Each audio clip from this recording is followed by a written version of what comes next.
Nolan, good to see you. We are talking retirement milestones today, the ages that trigger big financial decisions. So, there are a handful of ages that can dramatically shape your retirement strategy, affecting everything from taxes to healthcare. Some dates unlock benefits, others create costly mistakes if missed. We're going to go in order, starting with age 55. This is when you can have penalty free withdrawals from your employer retirement account. Tell me about this. Thanks, Erin. Yeah, the rule of 55 for a lot of people, I don't know, like it doesn't really come into effect because not a ton of people are retiring in their 50s. However, for those who are considering it, it's important to understand that if you keep money in an employer-sponsored plan, 401k, 403b, you can access it in your late 50s without the IRS early withdrawal penalty, which we'll get to next at age 59 and a half. But it's important at age 55 to understand that if you are doing rollovers once you leave employment, anything you roll over into an IRA does not qualify for this early exemption of the 10% withdrawal rule. Okay. So you did just mention 59 and a half. That is when we are allowed to take withdrawals from those retirement accounts without the early withdrawal penalty. And we are eligible for the in-service rollover. Tell me about both. That's right. So the early withdrawal penalty is what I just referred to. It's a 10% penalty from the IRS if you take money out of a retirement account early or before age 59 and a half. But oftentimes those people who are preparing for retirement need to place money ahead of time into some investments that maybe are meant to do something in their 60s for them. So they do in-service distributions for people who reach age 59 and a half, where if you continue to work, but you want to access some of your retirement accounts to either use or invest into something else outside of work, like some commodities or insurance products or something like that, which oftentimes people do, you have access at age 59 and a half with little to no penalty. There are always strings attached. It's important to know that, but that's when most of those fall off. Okay. Next, we have age 62. This is when we are first eligible to claim Social Security, but should we? Yeah, age 62 is when you're first eligible, and should we is one of the most common questions that we get. The should we question is a good one because you need to understand if you claim early, you get a penalty, and if you postpone, you get a bigger benefit. Mhm. What your big question really needs to be is at what point is there a break even, or do I get the most cumulative benefit over my expected life expectancy, and when will I use this money? So at age 62, you can claim, but if you plan on continuing to work, if you have a high income, if you're getting penalized and taxed, it's just important to know how that might impact you in your 60s and plan for it appropriately, maybe when work scales down a little bit or when your income's a little bit lower, to reduce some of those penalties. Mhm. Next trigger age we have is 65. This is when you're eligible for Medicare, and this is a date you do not want to forget. Why is that?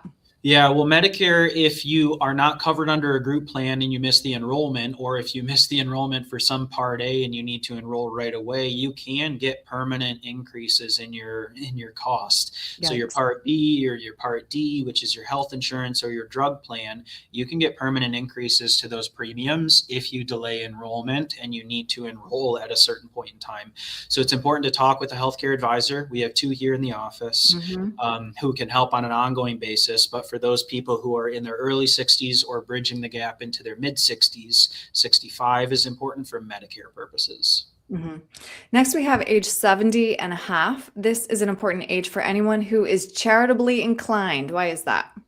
Well, charitably inclined people can give to their charities through what are called QCDs at age 70 and a half. So a qualified charitable distribution, or a QCD, is the ability for you to take money out of an IRA and give it directly to a charity and circumvent paying taxes to the federal government.